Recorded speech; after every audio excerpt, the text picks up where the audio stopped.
Okay, hello guys. So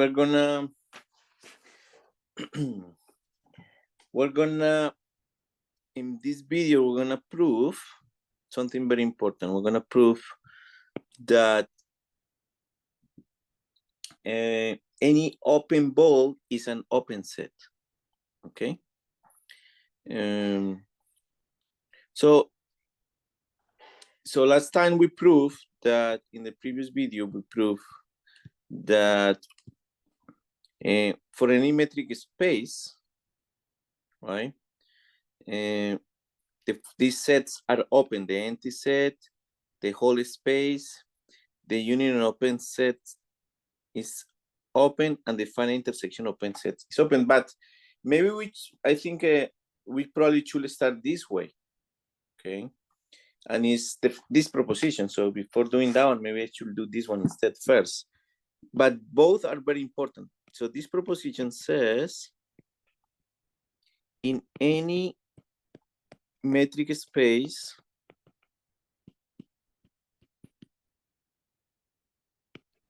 an open ball is an open set. Okay. Oh, so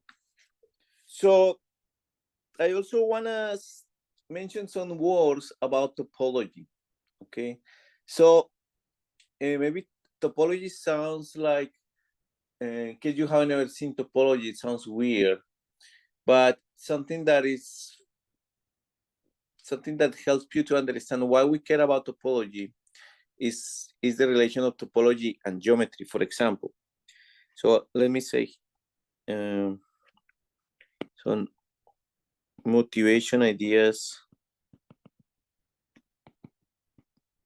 of topology, because this looks very abstract, but at the end it's going to be useful for continuity. Okay, so I think the continuity and the differentiation are one of the most important applications of topology. And what does it mean? So if you have a donut, right? You have a donut and you have a sphere, okay, like a ball, like a basketball ball, okay, a donut and basketball ball. Are they topologically equivalent? And what does it mean to be topologically equivalent? So, it means like I can transform this ball into this donut, or this donut into this ball. And turns out these two are not topologically equivalent. Okay. So, so there are some movements that are smooth enough that if I can deform this ball in something,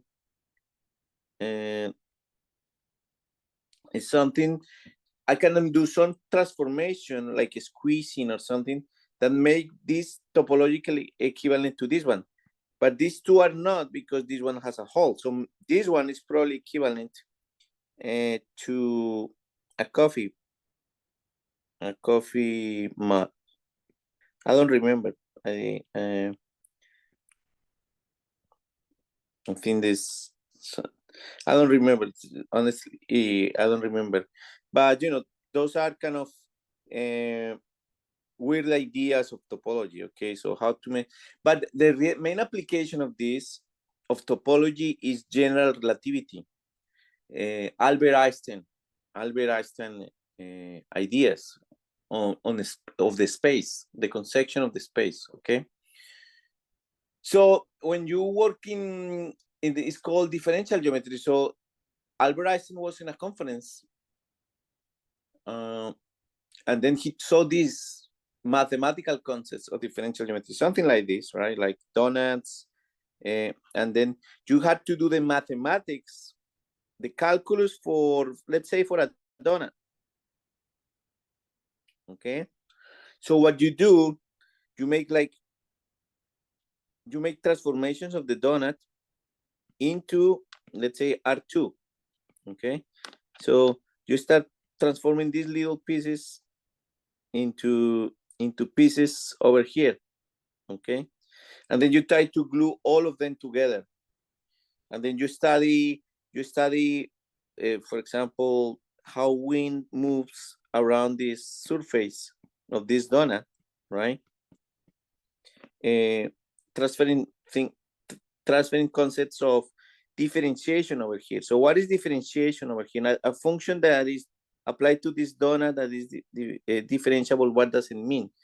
And for the function, I mean, probably the wind, right? So how fast things are moving around this. So how do you extend the concept of calculus to any surface that you want?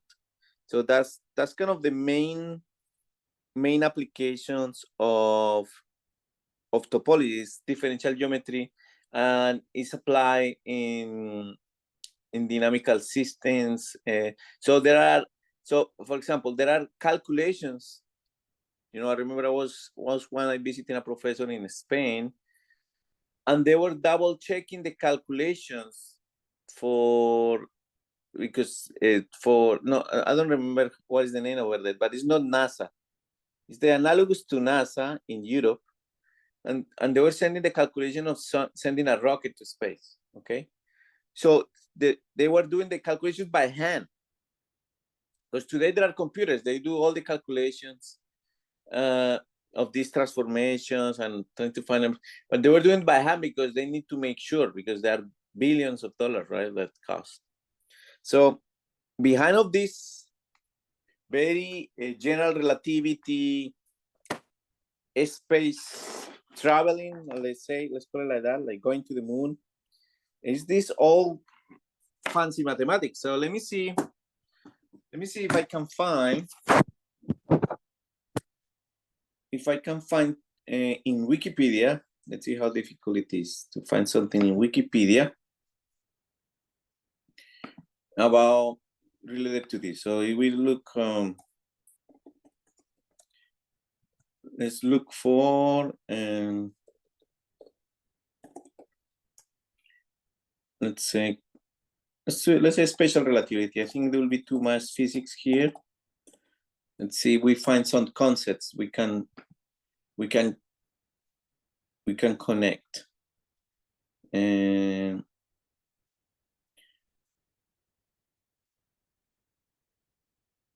this is more like,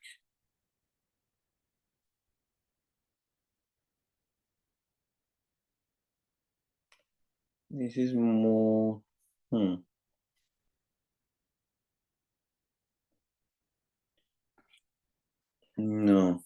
Oh, let's put it like that, like special relativity and topology or something like that, yeah.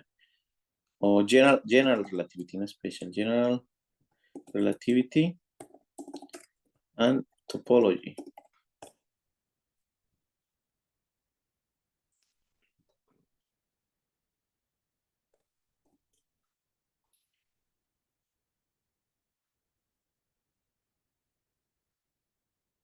Space-time topology.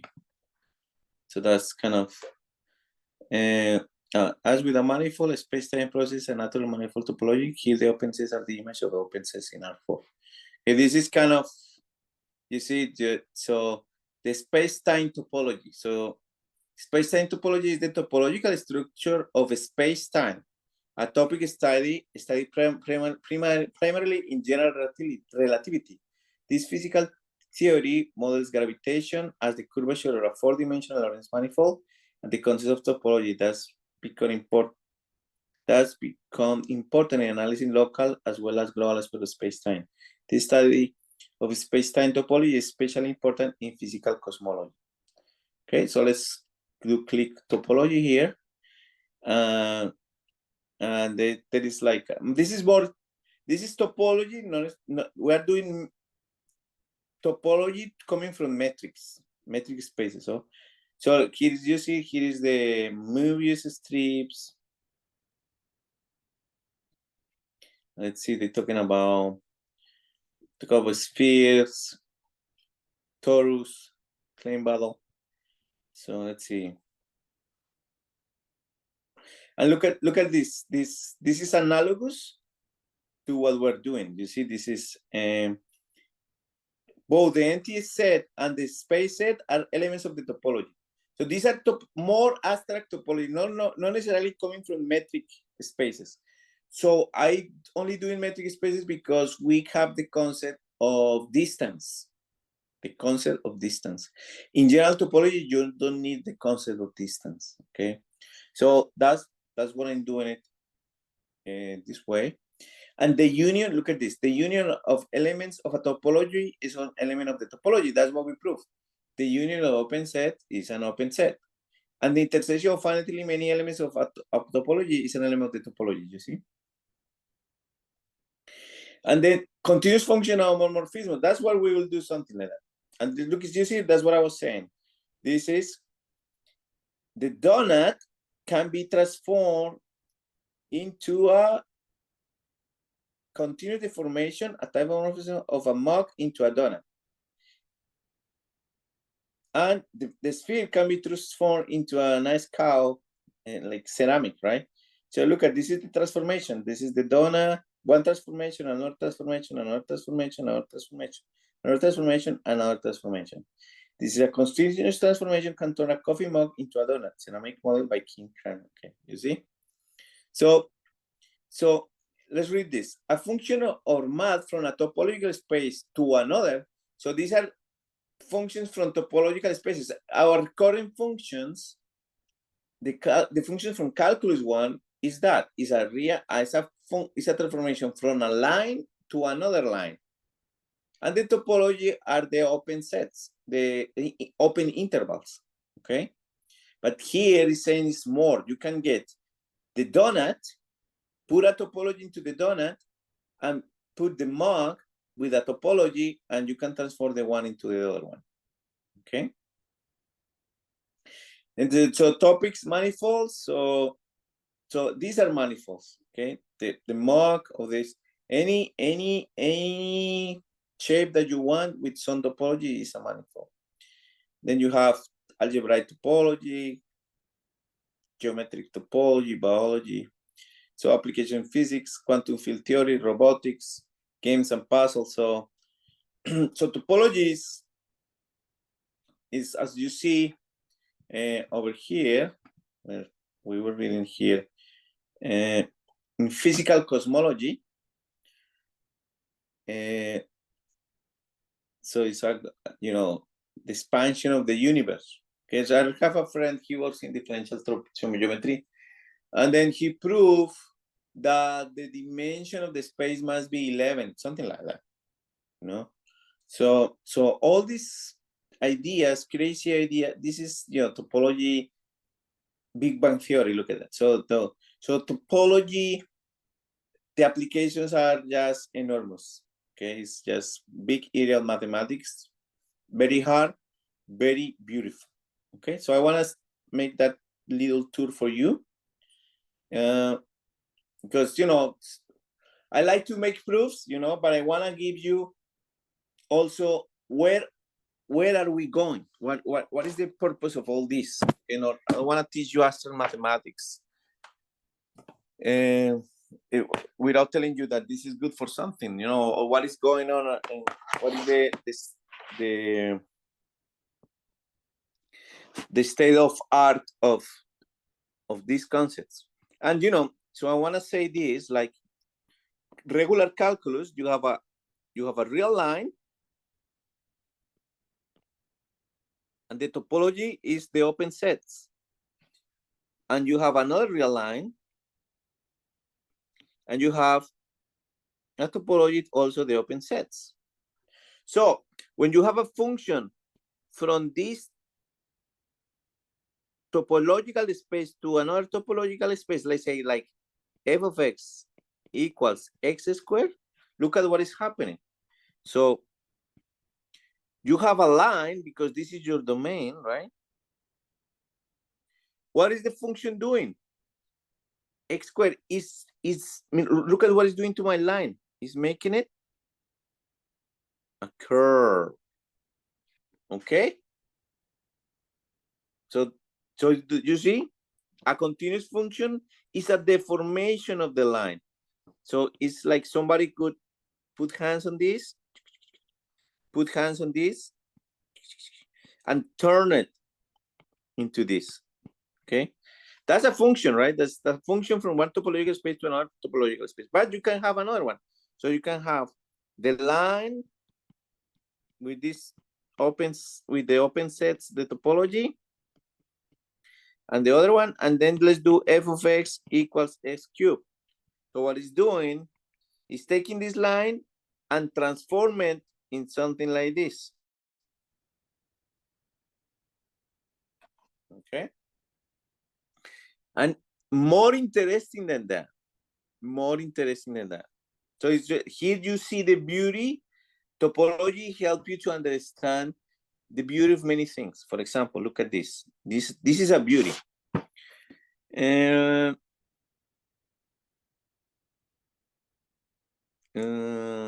it tangent? Tangent. Yeah, I guess I can use tangent is like this, right? Tangent is like this. It's from pi halves to minus pi halves, right? And it doesn't touch. Okay. This is tangent of x. What is arctangent?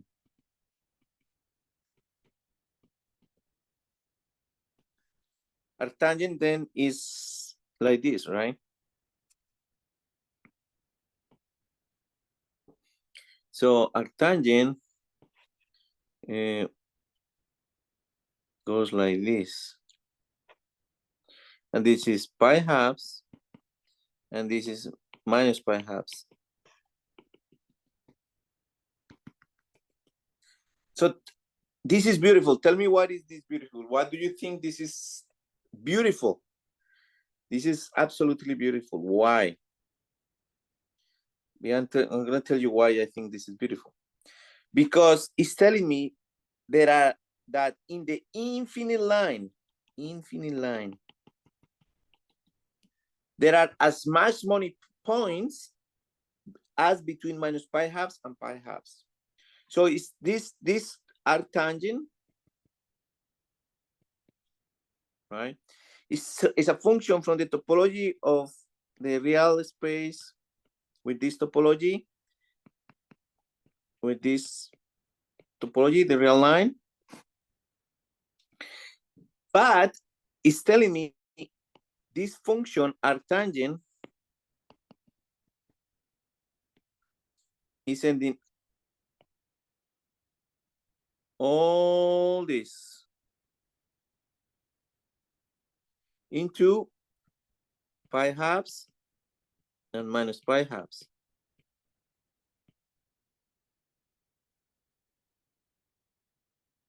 Okay, so what is telling me this function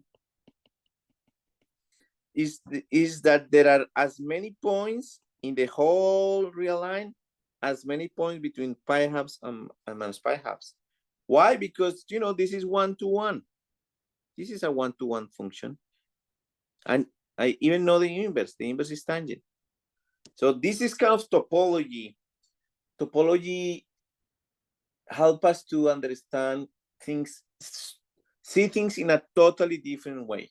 Okay, and I think that's really beautiful. Okay, so let's go back to our proving stuff. So we're gonna prove that in any metric space, an open ball is an open set. Maybe I can copy. I can think I can move this. Let me see. I can move it. I learned to move it. Let me see. I'm gonna move it.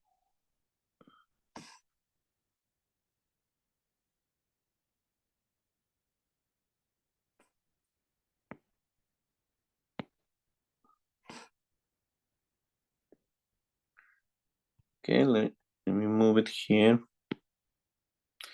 I really want to practice this, and especially when I'm racing. Any metric space, in any metric space, an open ball is an open set. Okay, that's what we're gonna prove.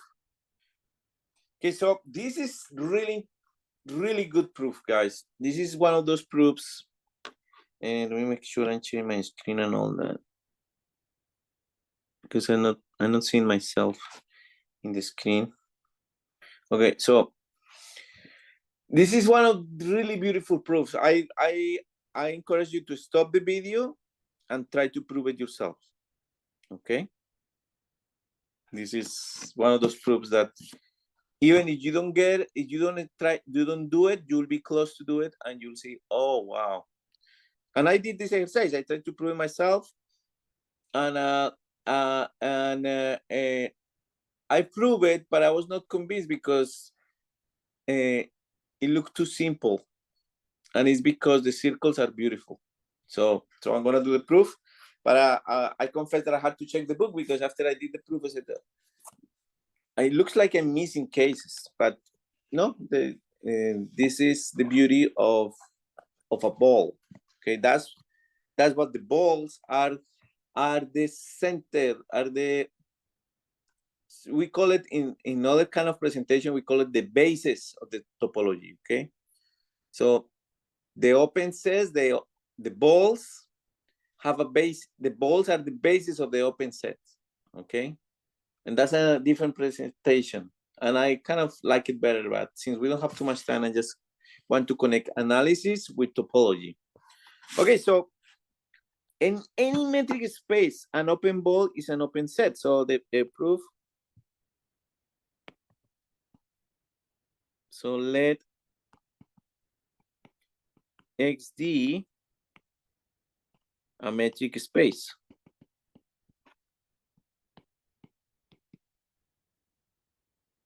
Okay, X is the space, D is the metric. And basically, remember, D is the distance. It's basically your way to make distances, like absolute value. Okay, because our inspiration is absolute value. So it's saying an open ball. So okay, let's make our open ball. So your open ball, something like this. And for an open ball to be an open set, by definition, let's go back to definition.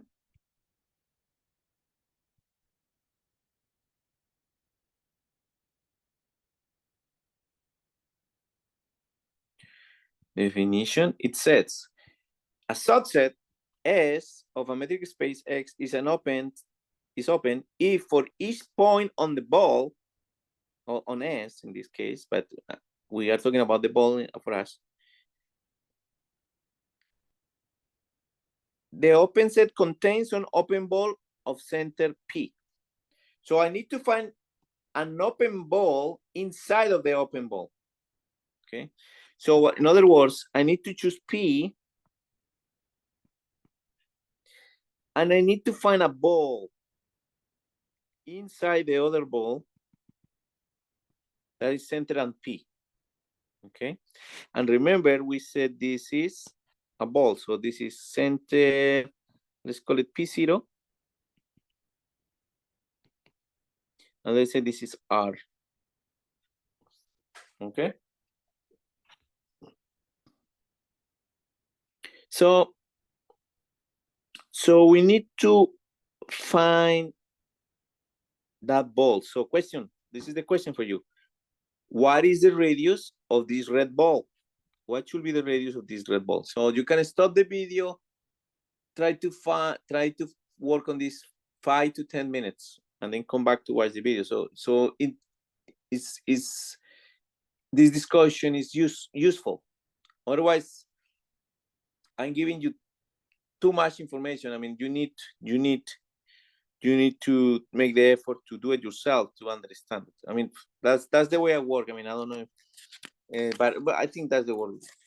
That's what every other mathematician that I know, that's what they do. They do things themselves. It's not ChatGPT, nothing. No, you wanna do math, you have to do it yourself. You cannot ask ChatGPT or the computer to do it for you. That's different. There are some very difficult problems, and you can probably explore ChatGPT or computational methods, to get ideas of what is true, what is, you may have an idea of a conjecture or something. So you test it with computer, you ask computer, you get the help of computers, okay? Okay, let me stop this a second.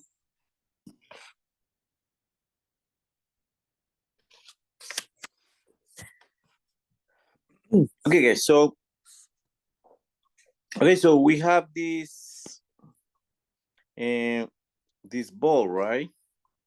And we need to find a good radius for this ball, so it's inside of the of this ball. This ball is a ball of radius r and center p0, right? And the red ball is a ball of center p, and we need to find the radius. Okay, so when I was doing, so you have to make a drawing, right? So you have to do several drawings.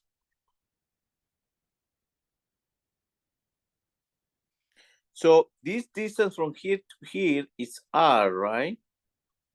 So in this particular example, what is this radius? Okay, so what is this whole radius is r.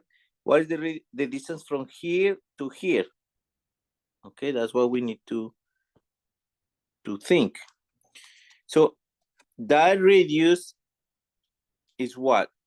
Is so you try to tell me, okay, stop the video and tell me. So now I'm gonna tell you. So this is from here to here is the distance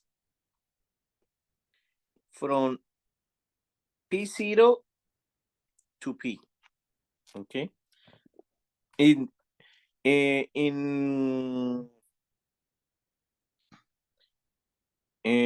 Using in R2, we will have to use the distance we use, right? Like square root of square plus square, right? But no need to complicate it. So we know that this distance is the Euclidean distance, but there are other distances, so we just call it D, okay? I'm just gonna call it D.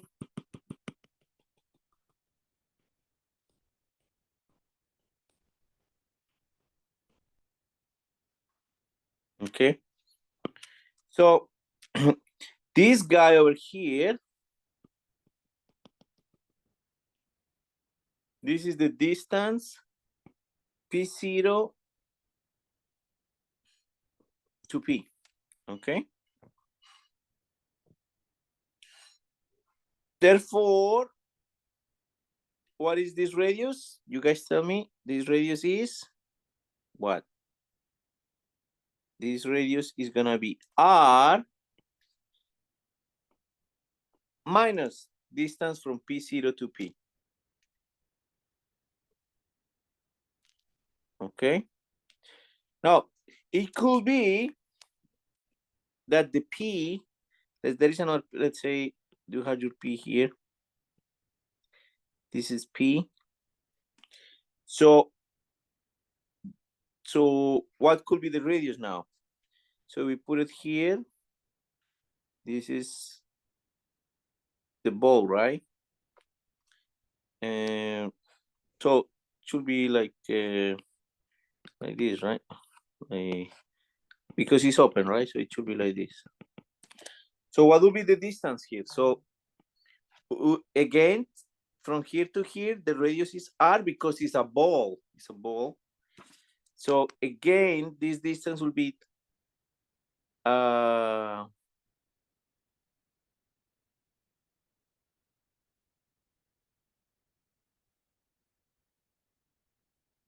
in this case will be the distance P0 to P, right? This distance P0 to P.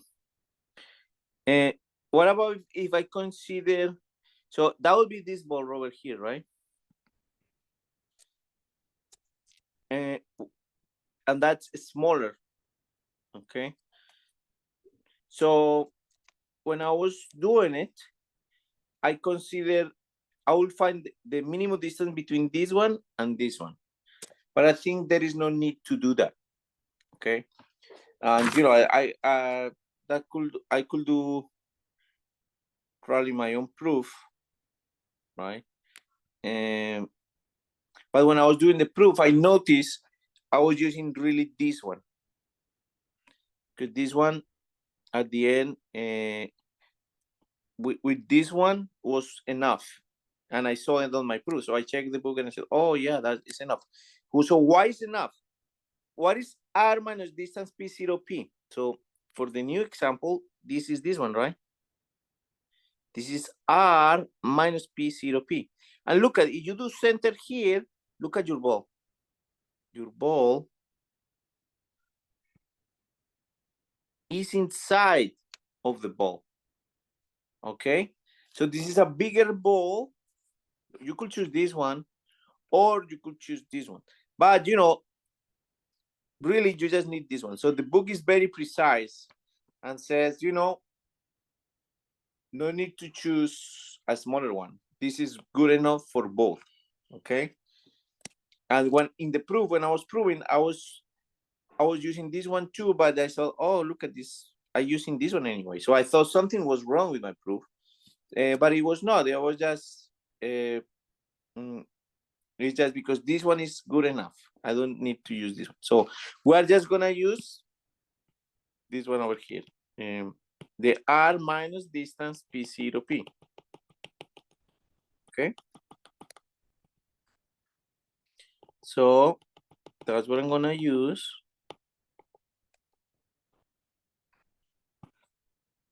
So we're gonna choose this one. Let's call it S. Okay, that's gonna be my distance. S. Okay. So let's define S as this one. Okay. So I like to improve. I like to use this kind of claim.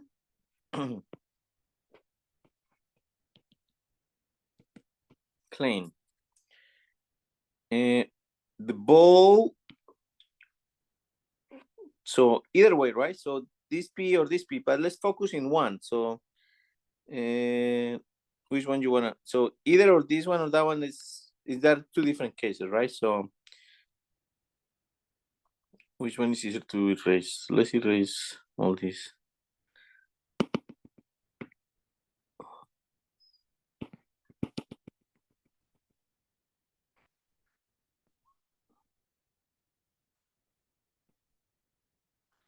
Let's erase this one.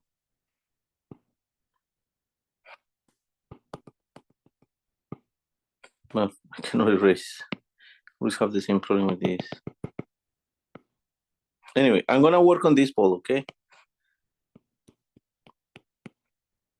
So this is the radius. This is S. Okay? So the ball with center P and radius S is contained inside of the ball with center R, with radius R and center P0. So this, the big one, is the ball of radius R and center P0. So we said, let X be a metric space and let P be an element of the ball RP0. Okay, so forget about this P. I'm just gonna work with this P over here. So I was just giving cases like this is one possibility, this is one possibility. Okay.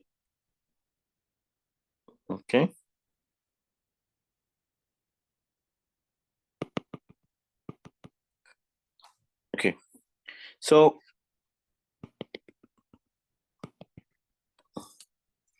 I thought we have to make cases, but at the end we didn't have to. So claim this ball. So if the if the claim is true,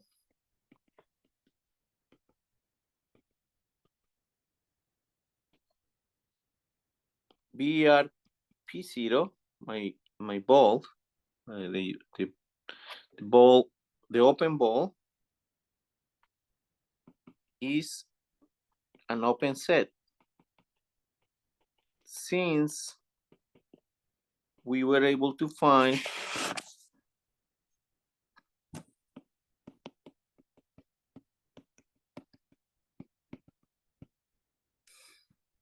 an open ball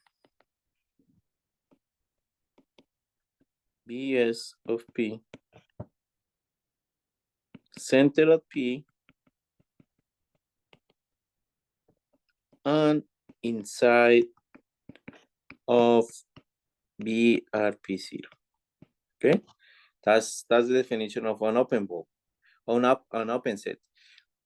An open set is an open set. It's you fix any element of the open set, and you can find a ball, an open ball, centered at that point, and that is inside of the open set. Okay, so let's prove the claim.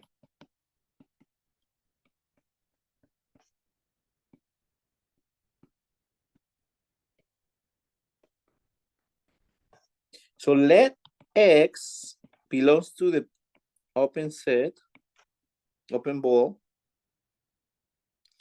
So what does it mean? Therefore, if X is belongs to this ball, that means I'm gonna choose an element X, right? So I'm gonna choose X right here. Okay, this is X. So I need to prove that that ball is inside of the whole thing. So geometrically, you can see it, right? So, oh yeah, that's trivial. No, but you need to prove it because this is analysis. So therefore, the distance from X to P, okay? So the distance of X to P is this distance, right? But by properties of by properties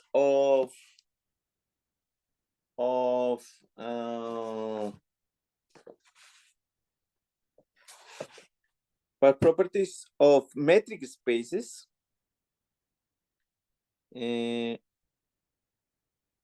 so I have 3 points right here. I have X, I have P. This is P0, right? This is P0. This is P0. This is X, and this is P. Okay. So you see that I have a triangle inequality. So I'm gonna use that. The distance of XP, because it's all that I have. I only have 3 properties of definition of metric spaces. The distance of XP is less or equal than the distance from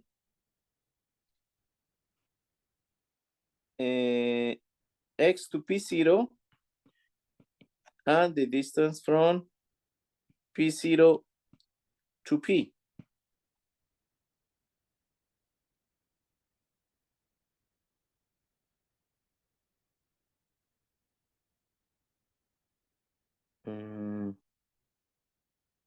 Yeah, okay, so what I want to show, so what do I want? So remember, I want X belongs to BR P0. Okay, so you see I need to fix it, sorry. So what do I want? So remember, I always said, you need to know what you want in life, okay? So X belongs, this is one, that's what I need my claim. My claim has to be super clear, I need to prove that X belongs to this ball. That means that the distance from X to P0 is less than R. That's what I want. So I don't want this one. So there are many ways to do it wrong, right? So this is one way to do it wrong. So remember, I need to find, I need to know what I want to prove. Okay, so because there are so many points.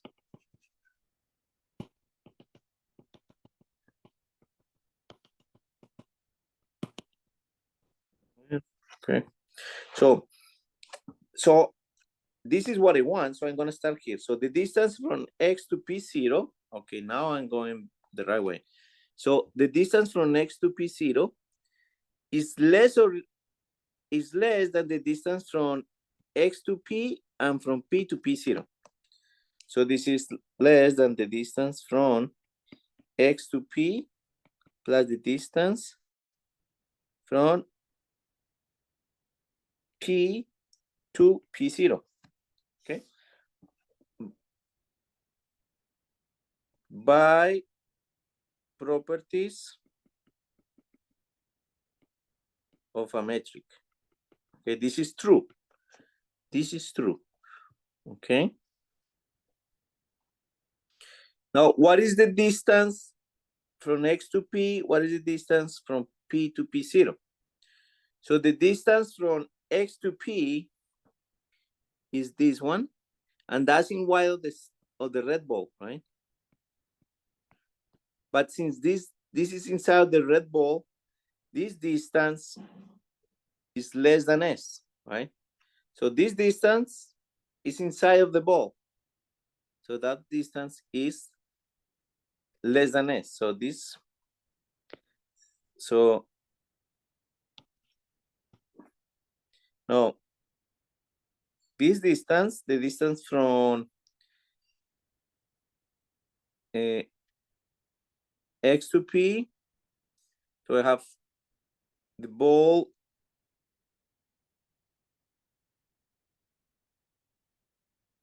so which one? P, okay, yeah, P0. So any ball, any element in this ball means that the distance from X to P0 is less than R. Okay. And this is ball center P and radius S. So distance from X to P is less than S. Okay. This is only exclusive, right? Because it's an open ball. Plus the distance from P to P0, that one is inside of the big ball. So that one is less than R.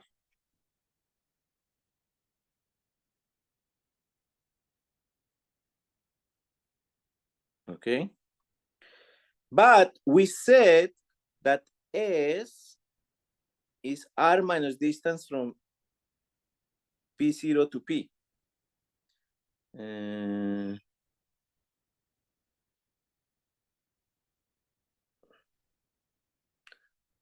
Wait. Oh, wait. No, I don't need to do this. No, not yet. Sorry, no. So I leave this distance P0, P to P0. And this S is R minus distance of P0, P. Okay. So then this is equals to R minus distance of P0, P plus distance of P, P0. Okay. So far we got distance of X, P0 is less than this, and we keep carrying it. So to avoid confusions, this is still less than distance of X to P0, right? But these two cancel. Therefore, the distance of XP0 is less than R, okay? As I wanted. So notice that, I could write the slide and read the proof to you, okay? But I like to do the proof in front of you, so you see my confusions, okay? Because probably it's your own confusions, okay? If I just read the proof, it looks too easy, but I think I kind of tricking you. I just reading, like I'm not thinking, I'm just reading. It's all written.